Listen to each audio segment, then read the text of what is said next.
Pour débuter, une histoire extraordinaire. Un jour, Calimero, le chat de la famille, a vu débarquer à la maison, sur son territoire, un drôle d'intrus, une corneille. N'aie pas peur, n'aie pas peur. Un peu rude pour lui qui, jusque-là, ne partageait sa couche qu'avec le chien. Bébé, viens là. C'est Corinne qui a recueilli l'oisillon tombé du nid au printemps dernier. Tu recommences, tu t'énerves? René, il est à la maison depuis le 25 mai. Je suis revenue à la maison avec cette petite boule de plume noire.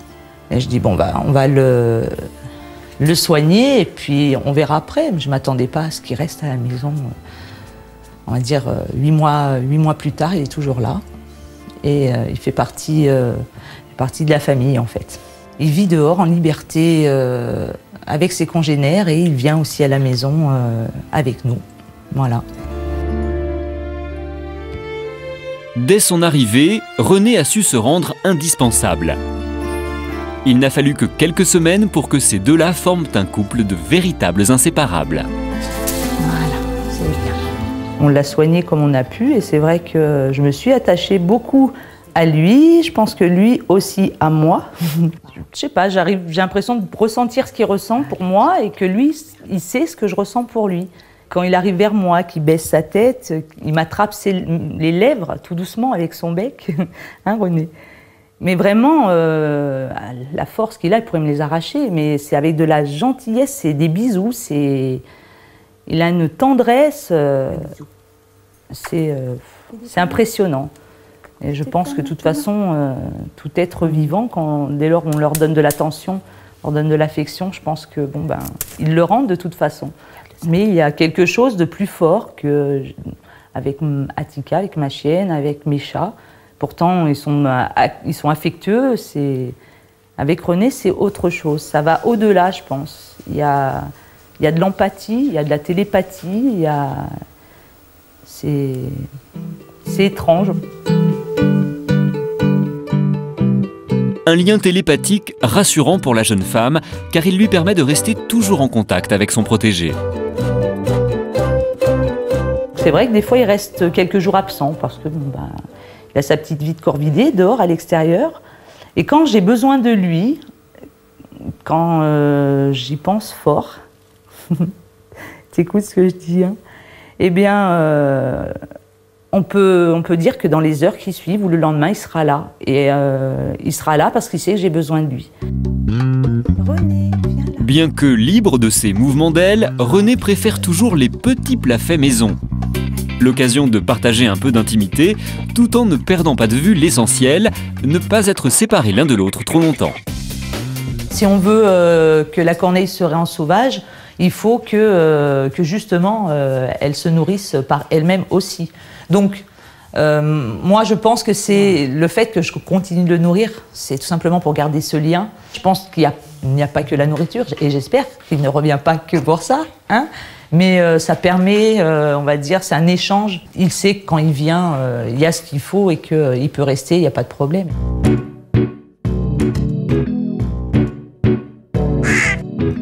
Corinne a été une maman adoptive parfaite.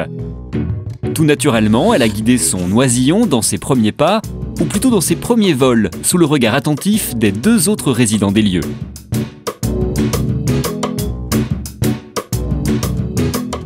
Vu qu'il avait du mal à voler au départ, parce que je pense qu'il avait fait quelques essais et ça s'était mal passé, il avait mal atterri.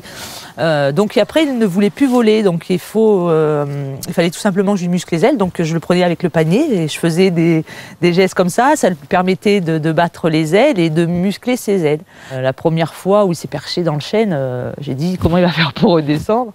J'avais peur et en fait, j'avais le panier, je l'ai appelé et il est venu vers moi, c'était superbe. C'est René qui décide de la durée et de la fréquence de ses visites. Mais avec le temps, notre jeune couple a pris des habitudes. En général, le matin, il vient de bonne heure. Ça peut être 8h30, 9h. Il prend le relais de mon mari qui part travailler. Lui, il arrive. J'ouvre régulièrement la fenêtre. La fenêtre, j'aime bien en plus aérer, même l'hiver. Donc s'il a envie de partir, j'ai jamais voulu qu'il se sente enfermé en fait. Il a envie de partir, il part. C'est vrai que c'est magnifique et à chaque fois je me dis, est-ce que tu reviendras demain? Hop, on va voir où il est. On va faire une petite balade. À chacune des sorties de son oiseau, Corinne s'arrange pour ne pas perdre complètement sa trace. Elle devient alors experte en filature de corneilles. Alors on cherche René, en tout cas. Vu qu'il est habitué à l'homme, donc il ne craint pas l'homme, il s'approche de l'homme et j'ai toujours peur que quelqu'un, peut-être des fois juste par peur, parce qu'il ne le connaît pas, lui fasse du mal. Et c'est vrai que c'est ma peur, c'est ma plus grande peur aujourd'hui. Je veux connaître ses fréquentations, savoir, savoir si, s'il va mener une vie de corvidé comme toutes les autres. J'aimerais qu'il se mette en couple et pourquoi pas avoir des petits, peut-être voir ses petits. Et c'est vrai que ça, je ne sais pas si j'y arriverai, mais si je peux, je vais tout faire pour.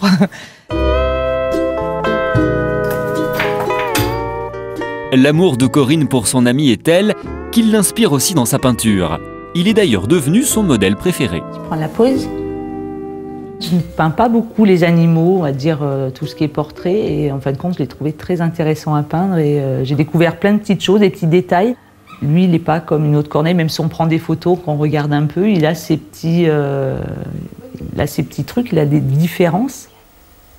La peinture, c'est un exutoire. C'est des émotions, c'est des sentiments. J'ai du mal en général à exprimer. Je pense avoir fait une autobiographie, on va dire un peu de moi-même, sur les peintures que j'ai à la maison. Et Renée est une partie de ma vie. Elle m'a montré beaucoup de choses, elle m'a fait comprendre beaucoup de choses. Comme on dit, je ne l'ai pas apprivoisée, elle m'a apprivoisée. Écoute René, c'est ta chanson. Ses émotions, Corinne les exprime aussi en chansons. Ainsi, elle a réécrit pour lui les paroles de l'hymne à l'amour d'Édith Piaf. Et la terre peut bien s'écrouler.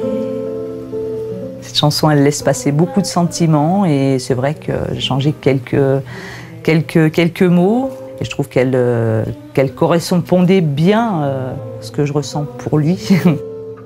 René, c'est un peu comme mon bébé, c'est un peu de moi qui aimerait être libre et donc je pense qu'il me donne un peu cette liberté. La liberté de René, Corinne y tient absolument. Chaque soir, il est totalement libre de faire ce qui lui plaît. Tu reviens demain? Le but de ce sauvetage, on va dire, c'était pas pour en faire un oiseau apprivoisé, rester dans la maison. Un oiseau, c'est beau, libre. Je suis contente parce que ça a marché. Et quelque part, ça m'arrache le cœur. parce que c'est vrai que René s'est bien réensauvagé. Et il vit avec ses congénères. Et c'est important pour moi qu'il puisse voler dans le ciel. Et puis c'est tellement beau, c'est magnifique. Et des images qui restent gravées, et c'est vrai que c'est magnifique. Depuis peu, René aurait fait la connaissance d'une jolie corneille avec laquelle il pourrait bien fonder une famille. Si la rumeur se confirme, nous ne manquerons pas de publier les bancs.